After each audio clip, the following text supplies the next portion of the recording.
Hello, everyone. Welcome back to another edition of StarSound Speaks. I'm your host, Irlianna of StarSound Astrology. So we're going to talk about the astrology for September. This is quite an interesting month, especially toward the end of the month of September, coming up sooner than we realize. So we'll just walk you through it, and we'll get into some of these things like the fall equinox, which is going to be coming up, of course, the fall in the Northern Hemisphere, the Libra equinox in the ingress into Libra, and that'll be September 22nd. So that's a big milestone, of course, as we change seasons. But anyway, let's just start at the beginning. So before we get into the exact transits and what we might be looking at, I have to give you this update. I don't know if you heard, but remember in the last podcast, we talked about that very important news here, the giant rubber ducky. There was that giant duck that appeared out of nowhere. Nobody knew where he came from. He's this 25-foot inflatable duck, and it's sitting in this harbor in Maine. And it says joy in big black letters. If you haven't listened to the last podcast, it was on, I mentioned it, how it was very interesting because when did this happen? Well, Mercury was in an exact opposition with Neptune. Well, Neptune, water, right? Neptune and Pisces, Mercury, the god, the trickster, right? Loves to play jokes, practical jokes, mysteriously appears. And this week, it mysteriously disappeared. Not a surprise, right? When you're dealing with Mercury, expect the unexpected, and things just come and go and in and out of dimensions. So, but what I thought was really, certainly we all needed, with everything unfolding in the world right now, between COVID and Afghanistan, you know, it was obviously a very, very intense week, and it's still not over yet. So I just thought I'd start off with a little joy, but I'm going to show you this in case you haven't seen it. It looks like, let me see, the rubber ducky. Let me see, here we go, grab that thing. Wait a minute, where did it go? Hold on just a second. Okay, here it is, the infamous rubber ducky. Joy, right? Isn't that cool? And so he disappeared, Mr. Rubber Ducky, and in the best, with, you know, this is live coverage. You always want to know, how do planets play out? Well, here's a perfect example, right? Mercury opposite Neptune, and what I thought was so cute was there was this very, very sweet little press release. Here's more Mercury fun, right? Trickster stuff. Somebody, after it disappeared, somebody posted a press release, quote unquote, very significant, you know, thing up on the bulletin board of the harbor master office. And it was very adorable, well written, and it was an anonymous, of course, anonymous. And the press release said, joy simply is foul play. Foul, right? Ha-ha, F-O-W-L. In this day and age of such bitter divisiveness in our country, we wanted to put forth a reminder of our commonalities instead of our differences. The letter said, nothing embodies childhood more than being in a warm bath with your rubber ducky, the joy of not having a care in the world other than having to remember to wash behind our ears. Then they made they alluded to the fact that, you know, we haven't seen the last of this rubber ducky, that it was going to be landing somewhere else. It was like, it's on this like magical mystery tour. So I just thought that was really, really sweet. Anyway, so back to the stars. All right, so this Mercury has now finished that opposition, but Mars is there now, and Mars opposing Neptune. A little more difficult situation. We saw, very tragically, we saw this at play with the tragedy at the Kabul airport, right, with the terrorist attack, with the people and soldiers and civilians and casualties. And so yes, it could bring that kind of thing. It's Mars is the god of war, right? And Neptune is the dissolution of reality. And so death is, you know, Mars and Neptune opposition can bring these sort of unfortunate circumstances. but there's always another side to these things, and it's a brighter side. And so what we might use this transit for is to where we stand up and fight. We get courageous and brave around, well, the soldiers are doing this right now, saving people, right? Rescuing these people from this country had fallen into this religious extremism. And so there's that. I would say too that, you know, with Mars opposing, you know, when you think about Neptune and Pisces can have a very exalted side. It's like where you're fighting for a cause that's, you know, a transcendent, compassionate devotion to pure love and harmony, and just the purest essence of like God consciousness, right? And so maybe standing up and fighting for that which is transcendent, and so that's one way you could look at it, or you know, shedding a light on the mystical, a mystical quality of life. Certainly being in selfless service. The people, you know, the soldiers that gave their lives trying to help people get out of the country, it was a perfect example of that, right? Virgo is service and Mars is the warrior, and taking on Neptune, you know, very sadly, they made the ultimate sacrifice, but you know, it's an exact example of a Mars-Neptune opposition. But on a good side of that, going back to that again, is you know, we might be passionate, we might want to use our mind and our brain and our intellect to fashion and come into balance with this mystical side of ourselves, which might be musically inclined. You know, Neptune is in its home base in Pisces, so it could be music or poetry or dance or any kind of inspiring artistic endeavor, like that we could get passionate and strong and, you know, and make that happen.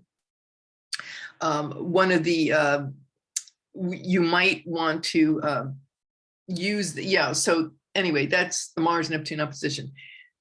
I'm going to come back to the Neptune opposition. The sun is going to be there on the 13th of, so around the 1st of September is when Mars is going to come into an exact opposition with Neptune. So we're again seeing this, you know, building toward another, you know, toward this opposition now that Mercury's out of there. But September 5th to 7th, which is Labor Day weekend in the States, we have a very nice trine. Venus is trining Jupiter in Aquarius. So Venus trine Jupiter, well, Venus is all about connection and love and relationships and harmony and peacemaking and negotiating. And so with the trine with Jupiter retrograde in Aquarius, well, that could bode well for peace negotiations, for hopefully an end to these hostilities where we've been seeing, you know, in the news. I would say trining Jupiter, you know, retrograde Jupiter could be a reversal of fortune, where things might hopefully, you know, obviously it was been retrograde when the fall of Kabul. So yes, we saw this reversal of Jupiter and Aquarius, a reversal of democracy. But with Venus coming in to trine it for a short period of, you know, a matter of days, we could be seeing that's very helpful and benefic. So there may be some a desire and a working toward a harmonious agreement, you could say, and just harmony and diplomatic relations. So we can only hope for the best. I would think too, in our own lives, the art projects, you know, could get a boost with that situation. With Venus trine Jupiter, there's a beneficial aspect, maybe some ease in making things happen like that. Maybe it's with visionary or unique art with Jupiter retrograde in Aquarius, you know, reviewing and reassessing things, reassessing our connections, and in terms of perhaps art that is unique, visionary, and, you know, breaking out of the box or connecting with others in a different kind of way, and but jovial, right? Jupiter, jovial, and perhaps with in Aquarius, it might mean, connecting, maybe new ways of connecting on the internet, so there's many ways this can play out, but just to offer that. Then on the 13th, the sun is going to be, so Mars would be on the 1st of September in the opposition with Neptune. Then the sun in Virgo is going to move into that opposition. So that's a little bit different. When you think about the sun, what is the sun is the plot of our life, our purpose in life. And it's going to shine a light on, right? The sun in opposition will shine a light on dreamy Neptune. So perhaps we need to look with analytically look and maybe break down using our minds, break down our where we might be seeing something, an illusion or deception or fraud, and maybe that sun opposition with Neptune might call to light some things that were perhaps hidden. Neptune can also be about not just with, certainly compassion and such, the topics of compassion and devotion that mentioned a little earlier, but it can also be, when you think about the Sun-Neptune opposition, maybe it's a search for what is transcendent, what is mystical in our lives, what is worth living, what's worth living for, and what's not. So and it might even be a little bit with Neptune. We have to be aware of, obviously, like religious fanaticism. That would be or being duped by religion, or somebody, or fraud, not just religion, but anything fraudulent or deceptive or promising, that this is everything's going to be fixed and saved if you just do this thing. That is certainly what we have to be aware of. You may be perhaps feeling like my mission is life is the right one. We could get righteous, like this is the correct one. So we want to keep our head out of this, and not be so in our head and rational about the path. If anybody offers you grape Kool-Aid as the way to salvation, you obviously, that's a Sun-Neptune opposition. So shining a light on deception, being real, looking clearly in that direction. Monday the 20th, we have the full moon. The full moon, I'll definitely do a separate, podcast on that, but the full moon is going to be at 28 degrees of Pisces. There's a very powerful fixed star at 28 degrees of Pisces, and it's called Sheet. And so a full moon conjunct Sheet is intense. It doesn't have a really good reputation. If you look at some of these delineations that are available, not a whole lot, that I see in a very positive light about Sheet. It's usually connected with a lot of, imprisonment or murder or suicide or drowning, or, extreme we'll just say extreme misfortune. So give you an example. The day that the United States invaded Iraq, which was March 19th, 2003, the sun was conjunct Sheet. So sad, right? And a lot of misfortune, obviously, as we know, the longest war and such, well, Afghanistan too. But anyway, the good news is Sheet can also point to people who might find themselves in a situation of marginalized people who are, like discarded by society, and the ability to help them and assist others. So being in this situation doesn't mean that you are living it, but maybe you are witnessing it, and maybe you are assisting and helping in a selfless capacity. Person that comes to mind is Kim Kardashian. She has the moon conjunct Sheet in her natal chart. And if you remember, she had I don't know if she's still in law school, but she was studying law at some point.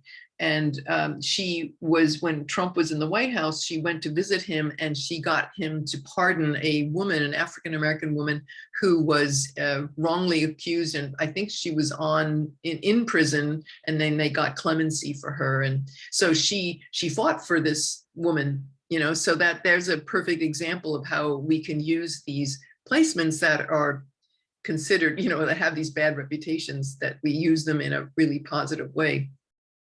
Anyway, we'll do more about the full moon when we get there.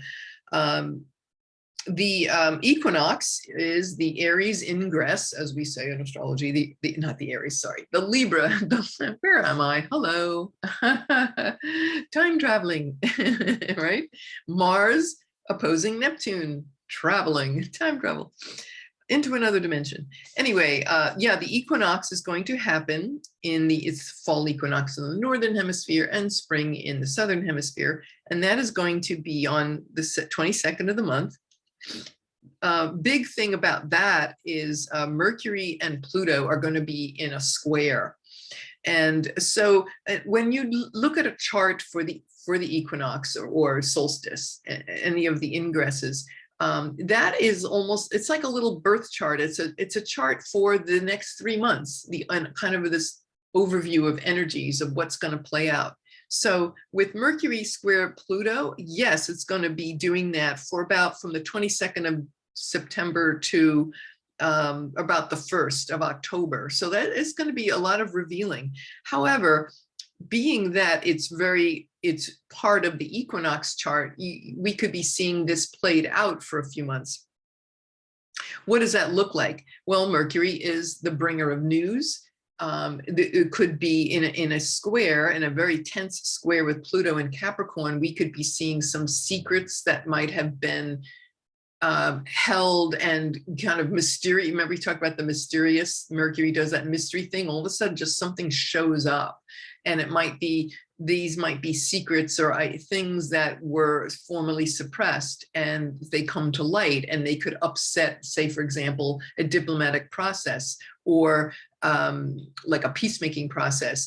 And in the collective, we think about countries and such and negotiations, but in our own lives, it could be very upsetting. We might come across a news or writing or a piece of information or a connection with maybe a relative or sibling or neighbor that amongst other things that is upsetting. And with Pluto and Capricorn, it would be addressing something very deeply rooted, some toxic subconscious belief structure that needs to be, obviously, when we uncover darkness, can be a very cathartic, emotional, purgative type of thing, causing a lot of explosions and upset, but things that need to be revealed in order for truth to progress and such, and harmony, right? So it could be in our relationships.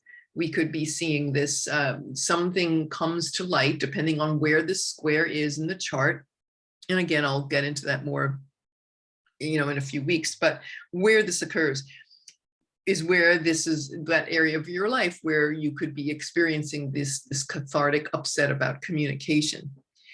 Pluto and Capricorn, remember that also is connected with elites, like elite money, billionaire money, secret reserves, the secret doings of, people in power, like CEOs and the corporate things.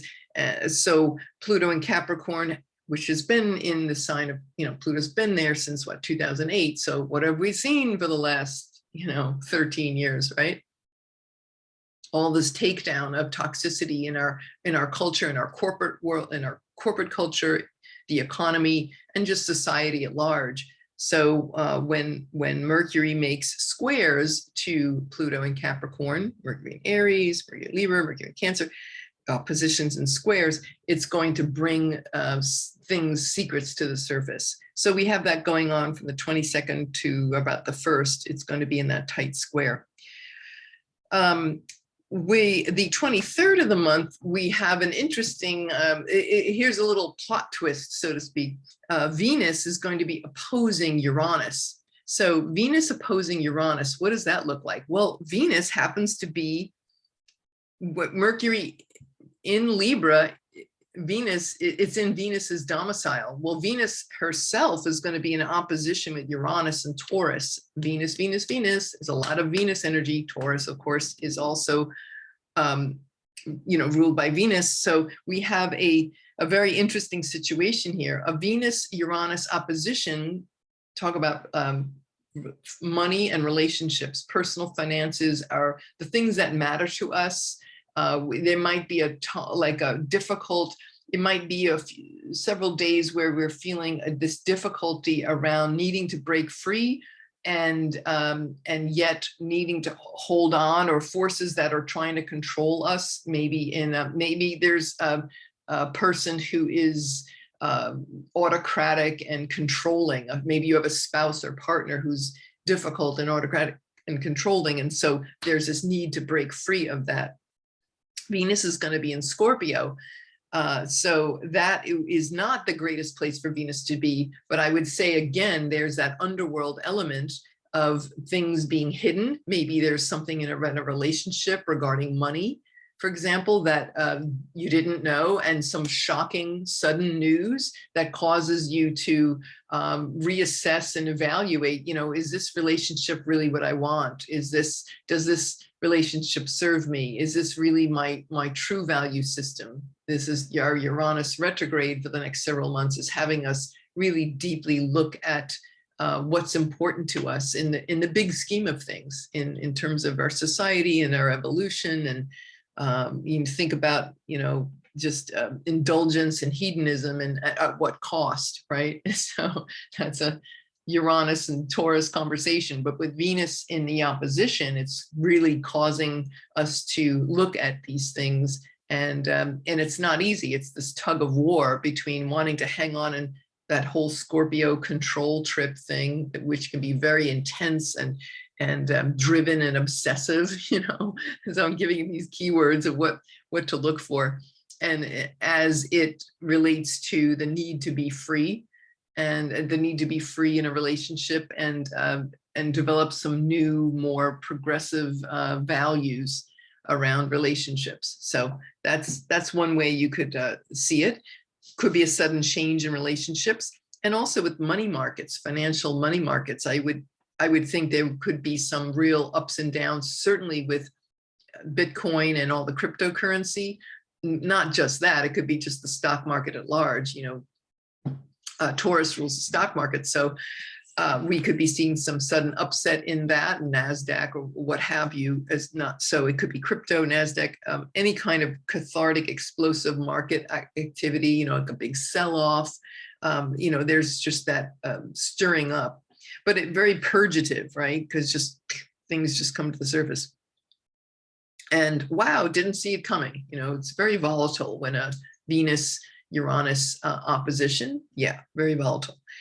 Anyway, it doesn't last forever, because it's only we feel it peaking in the opposition, and then it'll fade out, but it will build. By the time we get to September 23rd, it will really come into focus. Okay.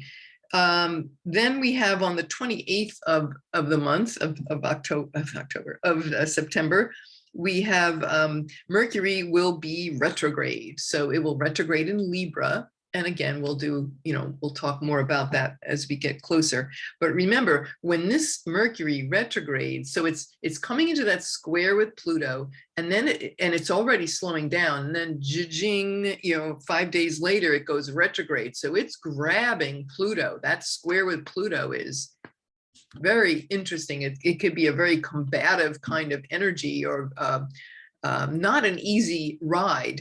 But that square, it's going to be going, what is it, about 21 days. Mercury is retrograde. So throughout its retrograde, it has that signature of that square with Pluto. So more secrets coming up, maybe things about people in power, or people of wealth and prestige, or government information. Maybe there was something withheld or suppressed, and it comes to light, and it has to do, and it could have to do too with being like activism for women. Like I could see this as one place it could play out as like another Me Too moment. Certainly we've seen so much of that, but that could bring it up. I'm also thinking of like Afghanistan, for example, with the rights of women are so prominent in this particular situation right now. And I remember that the other day I saw that Kamala Harris had mentioned in a speech that they were going to protect the rights of women and children in Afghanistan with this new government, or whatever they're trying to they're trying to be, the Taliban trying to be recognized as a government, and who knows with how that will play out. But again, many overtures around standing up for the rights of women and children. So that's all what's a very big key piece of this Mercury retrograde in Libra. You could also see this too as not just financial secrets or political secrets, but it could be too with youth. I think of Mercury as, youth.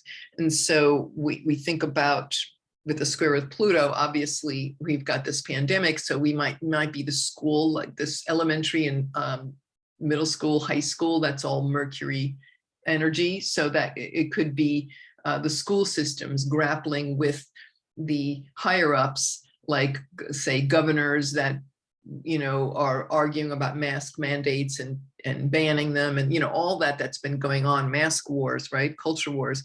We could be seeing more of that, and some truth and information coming to light that was previously withheld or hidden. Data, maybe there's Mercury's about data and facts, so maybe there's this reversal of what we thought we knew, and new things come to light. So it can be playing out in any of these places. Then it squares Pluto one more time again, October 1st. So this is those last 2 weeks or so, or 10 days of September is going to be pretty interesting in terms of what comes up. So just kind of expect the unexpected, and definitely has a kind of a roller coaster feel to it, especially with Venus and Uranus in opposition. So that's all for today. I hope you have enjoyed and got value out of this information. And so yeah, that's all for now. And I hope you have a wonderful, wonderful month of September. Let me know how you're doing, and where you see yourself using these energies for the highest. You could always leave your comments below, and subscribe. You can get the alerts. So, oh, my hair is still, as you can see here, this piece of hair here. Okay, Uranus is still at that stationary retrograde point. You don't have to look at ephemeris. All you do is look at my hair. You'll know exactly where Uranus is transiting, right? Gotta love it. Okay, so that's all for now. I hope you have a wonderful day, and many, many blessings to all of you. This is Irlianna Samsara, StarSound Speaks, StarSoundastrology.com. Thank you all for listening. Bye for now.